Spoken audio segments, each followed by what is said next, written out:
everybody. Tony Katz here with the Franklin Center, franklincenterhq.org, joined by writer and filmmaker Lee Stranahan. It's good to see you. Good to see you, Tony. Good to see you. You know, we know each other from the early days of Twitter, coming from very different political sides, and over the past couple of years, you have been a force for really fascinating journalism, starting with the Pigford case, which is the story of corruption in the U.S. government dealing with black farmers. Yeah.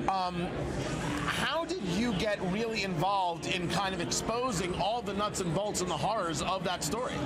Well, I was writing for Huffington Post at the time, and this is about a year and a half ago, and I wanted to do a piece on the dialogue between the left and right, which was, you know, as usual, horrible.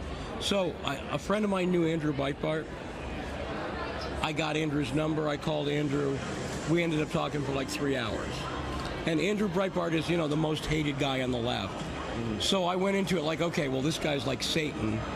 And I just really liked him. I just really liked the guy a lot. And we both have a lot of kids.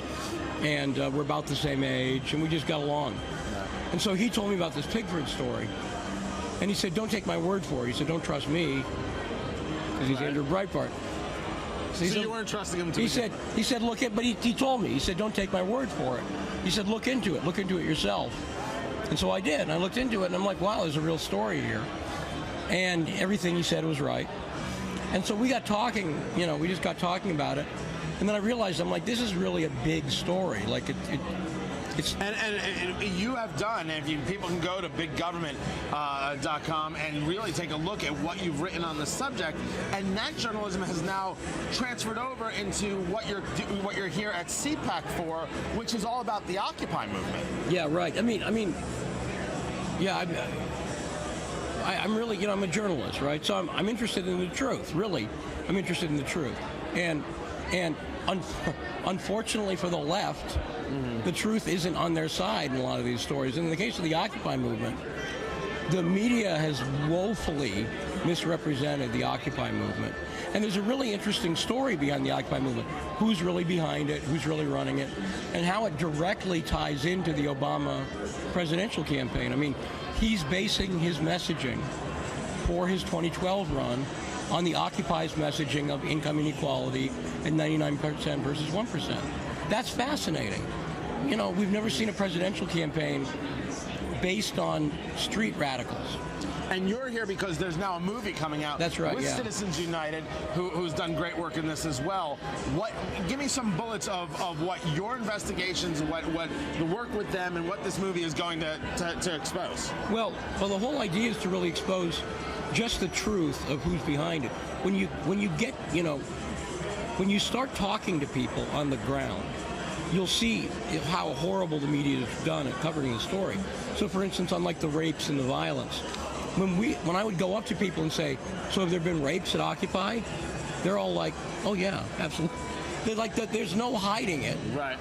The people on the ground will admit it. Or I was just in New York, and I talked to a number of black members of Occupy. These are, you know, black folks who are part of the Occupy movement. Right. And I go up and I ask them, have you experienced racism at Occupy?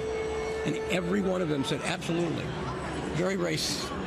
So all a journalist has to do is go up and go, hi, how are things going? And people will tell them the truth, but they don't report that. You haven't seen any reports. How many stories have you seen about racism with the Tea Party?